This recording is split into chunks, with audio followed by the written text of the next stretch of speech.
Thank you everyone for all of your support on episode 1 of the Leicester series. It's time for the good part now, episode 2, where not only have we got our first game of the season against Manchester United, not too easy mind you, we've also made plenty of transfers, sold a few squad players to raise some money and then brought in my opinion, not to toot my own horn, some excellent signings. So let's run the intro and take a look at the team that we've built.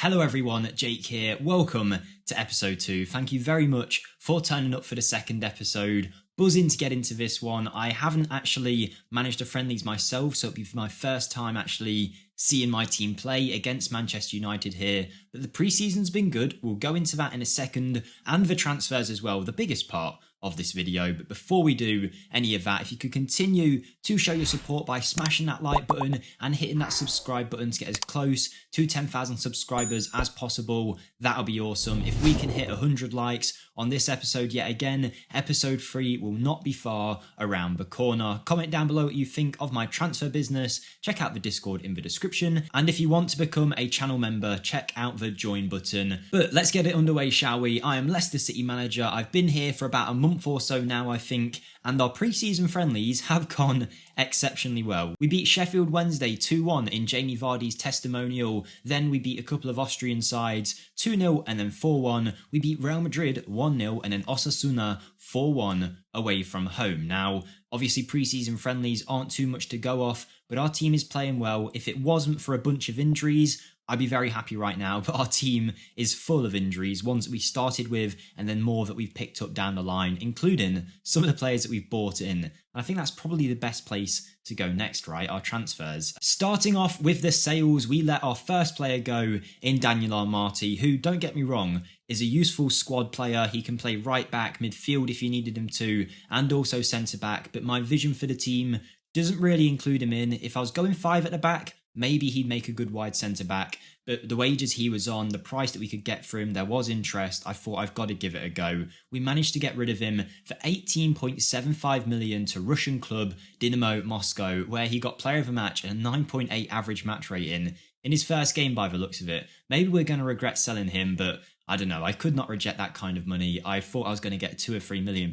for him, so when I listed him and saw there was actually clubs interested for the Ghanaian international, I had to take it. And I think any Leicester fan would probably snap up that value for Daniel Armati, and we did exactly the same. Much like Armati, Papi Mendy was not a bad player to have around the squad, but at the age of 30 and a contract that was expiring soon, I thought it was best to take our chances and sell him. If we're talking about defensive midfielders, I-Class, Ndidi and Sumare as better options in him in terms of the football manager side of things, and then, you know, actual central midfield, I'm not really going to use him there. We've got Maddison, Pratt, as well as, who am I missing? Tielemans, amongst a few others, Dewsbury Hall. So Mendy, there just wasn't a place for him in my squad, so I let the Senegalese international go again to Dynamo Moscow for £14.25 million.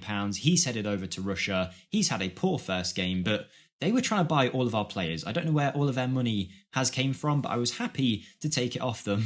Maybe they didn't spend too much this summer and just wanted to sign anyone, so as soon as I listed these, they were making offers left, right and centre for our players, and Mendy was the second player to go out the door, but not the last one, because we also let Ayoze Perez leave the club. He has gone to Premier League side Aston Villa, a club that might actually have the same ambition as us this season of trying to get a top half finish. They offered £12.75 million for him. Yes, it's a lot less than what Leicester paid for him originally, but his stock has certainly gone down in my opinion since leaving Newcastle. He's a good player. He was never really going to be a starter for me and would likely not have played that much. And when I saw the players I could bring in instead, I had to try and make the moves, and we did. We replaced all 3 of these with 3 top talents in my opinion, so let me show you the guys that we've bought in so far. I personally believe Danny Ward was not a good enough first choice goalkeeping option. With Schmeichel leaving, I don't think Leicester did enough to replace him, and I think every Leicester fan would agree. There was a lot of financial restraint on the club that stopped them doing so, but in this football manager world,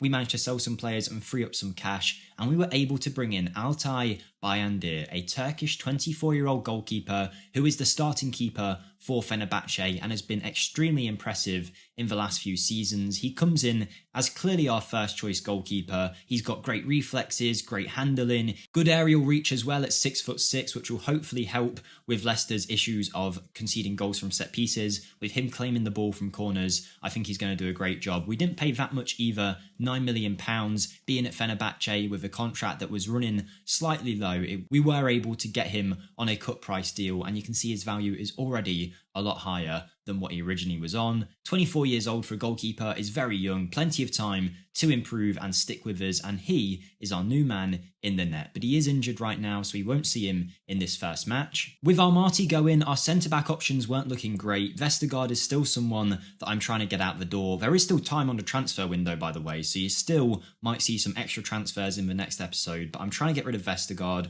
which leaves Soyuncu, the Belgian Leicester signed Wout Faes, who again looks like a decent squad option. Johnny Evans is good but very old, and we really needed that replacement in terms of a ball-playing defender, someone with an eye for a pass that can progress the ball forward and also do the defensive side of the game quite well. And I found a very balanced centre-back also in the Turkish divisions, playing for Galatasaray, by the name of Victor Nelson. The 23-year-old Danish international is well-rounded physically, very composed and brave at the back. He keeps his head screwed on, and he's got good work rate, tackling, technique vision, passing, marking. Much like Altay Bayındır, these aren't wonder kids that were super young, but they've got time to improve, and I think we were lacking a bit of that potential side in our squad. So I think Victor Nelson is going to be a great signing for us, but we still signed one more, a player that I'm hoping will be the most influential of the bunch. Italian international Domenico Berardi. This is a man who was hyped up to the hills back in the day when he was a wonder kid at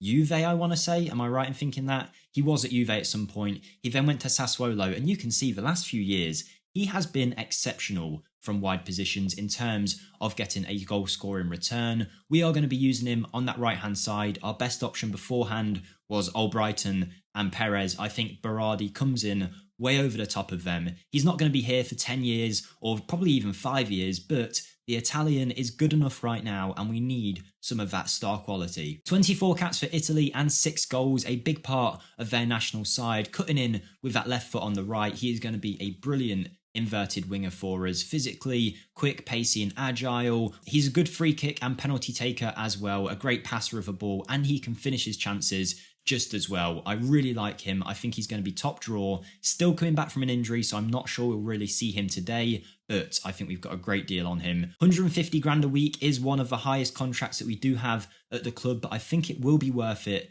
long term, and it now leaves our squad looking like this. If we look at the current season in terms of role and ability, we've got Bayındır as our first choice goalkeeper. At right back, Castagna and Pereira. Left back, we've also got Justin, Thomas and Castagna, who can play either side. Pereira being out for the season though likely means that Castagna will be right back and Justin will be left back. Our centre back options are Victor Nelson, who's at the bottom of this list because I haven't moved it around yet, but for me he is my first choice ball-playing defender on that right-hand side, and to the left of him will be Kaglar Soyuncu as the hard-tackling centre-back.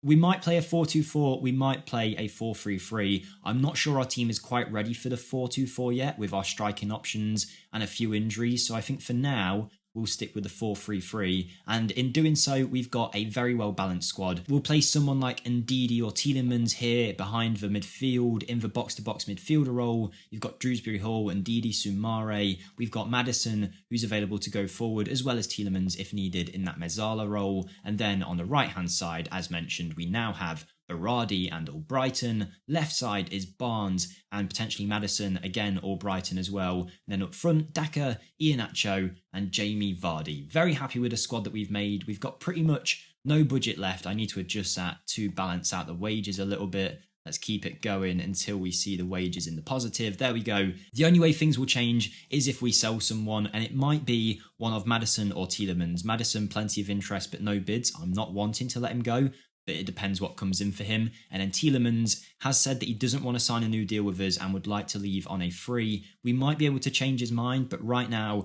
it is looking like we might have to make the decision of cash in now or keep him until the end of the season and lose him on a free. But let's pick our team for this Manchester United game. Hopefully that pre-season is a good sign of things to come and we'll get off to a winning start, but it will not be easy. Danny Ward has to start in goal because Bayındır is out.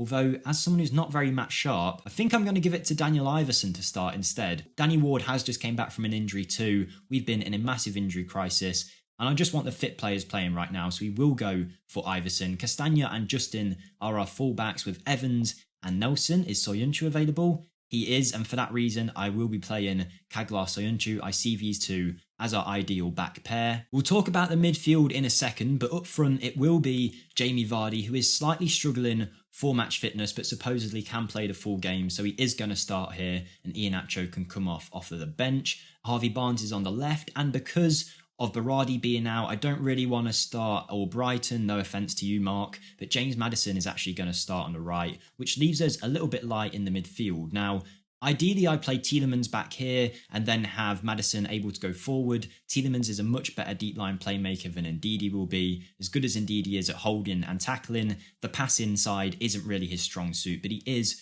going to play that position for us today with Dewsbury Hall and Tielemans in front of them. So really, it's a standard Leicester side. Only Nelson so far is a new signing coming in, but over time we will get some of our new boys in the club. Bayandir, Pereira, Bertrand, Soumare are all out currently, with Berardi still recovering. But the team's ready. We're ready for our first match of the season. This could go horribly wrong, but I'm going to have faith that we can get a result here and hopefully get 3 points. Man U's squad does look pretty strong. De Gea, Dalot, Maguire, Varane. Maguire coming back against us hopefully means we can get some chances here. Luke Shaw, Casemiro, Martinez in the midfield, Eriksen, Fernandes, Sanchez and Cristiano Ronaldo. Sanchez? Although I wouldn't mind coming up against a 30-odd-year-old Alexis Sanchez at this point instead of a young, fresh Jadon Sancho, but we'll just have to deal with what we got to deal with. Let me just adjust all of the settings now. Sounds are off. Okay, we want it on key highlights personally for me. I'll increase the speed a little bit. And I think with that done, we're ready to get the game underway. Wish us luck, everyone. Leicester versus Manchester United. Let's see how we play. As I mentioned, I didn't actually watch any of the pre-season matches. I never do. I let my assistant take care of them. And I just let him mix between the two tactics. I changed it every game pretty much. And it seemed like the 4-2-4 had the potential to be a lot more chaotic. We'd concede a few more but score more, as you'd expect really. But the 4-3-3 seemed quite stable. We played well with it. And I'm hoping that will translate into the Premier League form as well. But we will see. Cristiano Ronaldo is a different beast. But here we go. Maddison's through. It's a long shot. It's deflected right into De Gea's arms. Not a real chance. But at least we're creating something 3 minutes in. The fact that the highlight hasn't ended though is slightly worrying because Nelson's left a big area of the pitch available there for Ronaldo to run into. Tielemans though wins it back. Are we going to counter-attack against Manchester United here? Harvey Barnes, he's in. He plays through Jamie Vardy. Jamie Vardy's shot just over. I thought it had opened up a little bit for Barnes to maybe take the shot and cut in. He didn't go for it, but it's still a pretty good attack, and that's a good sign for us after only 4 minutes. We're at home at the King Power, which I'm hoping will give us a little bit of an advantage. Hopefully we can replicate the famous Leicester game in their season where they avoided relegation, where they beat Man U 5-3. A dubious Jamie Vardy dive for a penalty, Di Maria with a glorious chip. It was a great day, and it's a great day today. 8 minutes in, we are 1-0 up. Kaglar Soyuncu, Leicester scoring from a corner of all things, the thing that they're so bad at defending. Man U's team is fairly small if they've got Martinez in there, but Soyuncu rises highest. It is a mistake from De Gea. He kind of lets it slip. It falls in, and we are 1-0 up. Very happy with that. It's been a dominant start so far. We are having all the chances and looking like the better team right now. Here's Jamie Vardy though. He crosses it in. Could we go 2-0 up? It's Harvey Barnes, but De Gea this time manages to hold on to the header. He brings it down, and the highlight looks like it will continue. It's another long ball forward from him towards Ronaldo. Soyuncu and Nelson are doing well today. Great pass from Ndidi. I criticised his passing earlier, but that was a great ball forward. Now Castagna whips it in.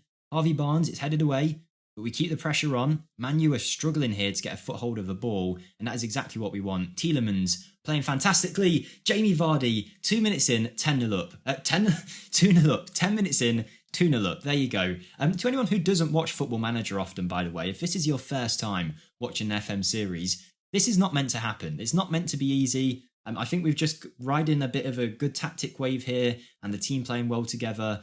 We're not usually going to be 2-0 up against a team like Man U after 10 minutes in only our first game. It's not always going to go this well. Don't think it will. And there's a good chance Man U will still come back here. But I just don't think they've been set up very well here. by Eric Ten Hag. I mean, he's got 2 complete wing backs, so they're going to be bombing forward. Martinez and Casemiro playing that same defensive midfield role, and neither of them really seem to be involved in the game. Our midfield is dominating, and after 30 minutes, I only have good things to say right now. I'm sure Man U will get a spell at some point, but we just need to keep playing well and keep putting away our chances so that when the time comes and Man U do get a goal, we're already clear. And it looks like we might be going for a third here. Dewsbury Hall, it's a great pass. Tielemans is on fire today. A very good tackle by Varane though. He's claiming for a penalty, but he's not going to get one. Castagna, Vardy. Oh, it could have been 3-0. It could have been 3-0. Not the best of finishes at near post. And Ndidi, though, is going to try and keep it alive. Castagna, I think this highlights over here, but you never know when Maddison's on the ball. It's Barnes, and it's the side netting with his header. We are electric right now, playing some amazing football. 53% possession, it's quite even, but in terms of actually creating chances, we're doing a very good job of that. Soyuncu, what a beast! We're 2-0 up. 3-0 up. He scored 2. I don't know what's going on, but Kaglar Soyuncu is going to be the Premier League record goal scorer. Maddison whips in the free kick. Nelson goes for the header, but then Soyuncu comes out of nowhere. And again, poor goalkeeping from David De Gea. This is the Football Manager beta still, by the way, so there's a good chance there might be some issues with the goalkeepers. But that's the same for our goalkeeper as well, right? Like, he could make the exact same mistakes. I mean, we've got Iverson in goal at the end of the day, but he's made a brilliant save there, stopping Cristiano Ronaldo, I think it was, with that header. Come on, let's make it 4. He hits the ball forward. It's headed away by Harry Maguire, only as far as Dewsbury Hall. We are going to get Ten Hag sacked after his first game. You know what, we're going to win the league. That's what's happening. Leicester City are going to win the league. First year back. James Justin, Dewsbury Hall, Jamie Vardy. Oh my word. Oh my word. What have I done to this team? It's genuinely just a standard 4-3-3 gegenpress. And Jamie Vardy's got 2 and Soyuncu's got 2. Manchester United cannot handle us. I'll repeat again, this is not how easy Football Manager should be. It never usually goes like this, but we are dominating. Great runs everywhere. Justin to Dewsbury Hall. One thing I did notice about Leicester that might be helping is Football Manager takes into account what they call team cohesion. So if you've gone and signed a load of new people, it's hard for them to gel and they won't play as well together, as I imagine Man U are having to deal with right now. But with Leicester, they've got a squad that's been together for so long that this isn't just like the first game of a brand new era for them. This is, the same players they're used to playing with, the same squad. They all know how they all run. They've already got chemistry links between them. Not FIFA chemistry, but if you looked at Ndidi and Tielemans before the game on the tactics pitch, they had a green line to indicate that they know how well to play together. And I think that is benefiting us here. And we are playing so well. I can be nothing but impressed with our performance right now. Let's go for 10. Come on, let's embarrass Manchester United. Soyuncu hat-trick, that's what I'm really hoping for. He was interested from other clubs, teams making offers for him for 20 odd million pounds. We could have accepted it. We decided not to. And that is how you defend your net. Daniel Iverson spreading his legs and stopping the ball there. This is excellent from us. I'm just going to keep saying superlatives as we go along. Superlatives? Superlative? Whatever the word means where it's good words. I'm saying good words about our side. Don't forget, by the way, if you are enjoying, to smash that like button. I really do appreciate anyone who's watching this. I've always said it. I say a lot of thank yous and I try not to do so many throughout this series, but a couple of years ago I was recording with no face cam to 5 people and absolutely loving it. So the fact that there's now a big chunk of you guys actually watch the content, it's unreal to me and I really do appreciate it. And I'm hoping this save will be great because Leicester, as I mentioned in episode 1, is my hometown. And even though I support Chelsea, don't hate me, I do support a club that isn't from the place where I'm from. But, you always want to see your club do well. At least I do with Leicester. And there you go. Cristiano Ronaldo does pull a goal back, powers it past Iverson. Let's not worry about it too much though, right? 64 minutes in. What did happen? It was a loose touch from Dewsbury Hall. Eriksen intercepted. Martial through to Ronaldo. And Ndidi stepped up, as did Soyuncu, and they scored. But yeah, what I was saying was, I do always like Leicester to do well. I'm not one of them that doesn't want their hometown to do well. If I see Leicester win, it's always a good thing. So I remember when they won the league title, the city was like a completely different place for a few weeks. It was mad. And of course it would be. It was one of the biggest underdog stories in football history. I will make some subs in a second, but we might be about to get another goal here. James Maddison, 5-1 up. Are we going to replicate that 5-3 match that Man U had against Chelsea? Leicester, should I say. I spoke too much about Chelsea already. That Man U had against Leicester all those years ago. Maybe not. I'd rather us not concede another 2 goals, but it's fantastic play from us. Indeed, he lobbing the ball over the back. Maddison with a shot. David De Gea at fault yet again. He is having a stinker today. But I think it's now time for us to make some substitutions. Why not get another goal? Come on, Dewsbury Hall whips it in. Maguire heads it away, but not far enough. Here's Soyuncu on his hat-trick. Take a 30-yard shot. Go on. Luke Shaw, though, has other ideas, and he has played Bruno through. He's got a lot of space to run into should he decide to use it. Ronaldo, Casemiro to Bruno Fernandes. He's in. He's going to take the shot against Iverson, and it hits the post. I think Iverson might have actually got a touch on it. If he did, that's an incredible save, and he's doing a lot to give himself a shout of being our backup keeper this year. Keeper this year, behind Bayandir. I'm not sure I'm fully convinced by Danny Ward. So yeah, fair play to him. Well done, Iverson. You've done nothing wrong today, really. Here's Bruno Fernandes to Martial. Soyuncu trips him up. The ball ends up in the net. I don't know how, but it is 5-2. And I have got a big feeling we're going to get that 5-3 game from back in the day. But let's make some subs now. Our players are clearly getting tired. Barnes off for Albrighton, and we'll switch Maddison out onto the left. Vardy might be on a hat-trick, but he needs some time to rest, so we will bring on Iheanacho. We do get 5 subs now, right? Yeah, let's bring off Nelson, who's actually had a pretty poor game compared to everyone else. We haven't been watching him intently, but yeah, maybe not the best debut from him. Maybe we really should have stuck with all of the players that we had originally. And then outside of that, I guess we can just bring Pratt on for Tielemans, who it's saying hasn't had a great game, but whenever we've seen him in the highlight, he has looked very, very good. And then we'll get Luke Thomas up to fitness, bring him on at left back. That's 5 subs, 5 players on, 5 players that I do see as part of the future of this club as well. So yeah, I'm very happy with this today. You could argue we've got a bit lucky, because if you look at the XG, particularly in the second half, Man U have came on to us, and the XG is equal to about 3-2, but we're winning 5-2. Again, I think it is the errors of David De Gea that are giving us the bonuses here, but we'll take it. Let's keep it going. Go on, Mark Albrighton. Let's make it 6-2. Oh, David De Gea saves. 5-2 here today. What a performance. The highlight is over. I imagine the game is about to be up. 2 minutes left on the clock, and we're going to get a Man U highlight. I swear, if it actually is 5-3, that would be weirdly creepy. Here we go. Diego Dallo. It's intercepted by Luke Thomas. Iheanacho's on. A former player on the other side of Manchester, now against Manchester United. Maddison tries to play it through. It's intercepted. And this might just be one of those highlights that shows the end of the game. Fairly convinced it is. Johnny Evans, back to Iverson. And we're just going to knock it back for the final minute, I think. And I think Leicester fans will be delighted with this to a start of the season. I mean, if they had any doubts about me, my technically managerial debut in the Football Manager world, I think now they'd be pretty convinced that we should be going on to have a decent season. But this might just be one blue moon game. We need to keep it up. We need to keep playing well and improving the team. And there's still quite a lot of time left here. Is the ball going to go out? It's not. Maddison, Iheanacho takes the volley. David De Gea is getting sold after this game, surely. He has had a shocker today. Great goal from Iheanacho. I mean, he volleys it, takes a touch into the air and then volleys it. But David De Gea is having a stinker. This has got to be some kind of beta glitches, but Iverson's done well enough for us. Good ball in from Maddison. Good touch from Iheanacho. He fires it low, and De Gea just is not up to scratch today. Really, really poor from him, but there we go. A 6-2 win. We did not deserve to win 6-2, but we definitely deserved to win. We were exceptional. Maddison with a 9.9 rating. He's got 1 assist, 2 assists, 3 assists today. Very, very impressive from him. Nice work, everyone. That was brilliant, and what a start to a season that was, and it's only going to get better.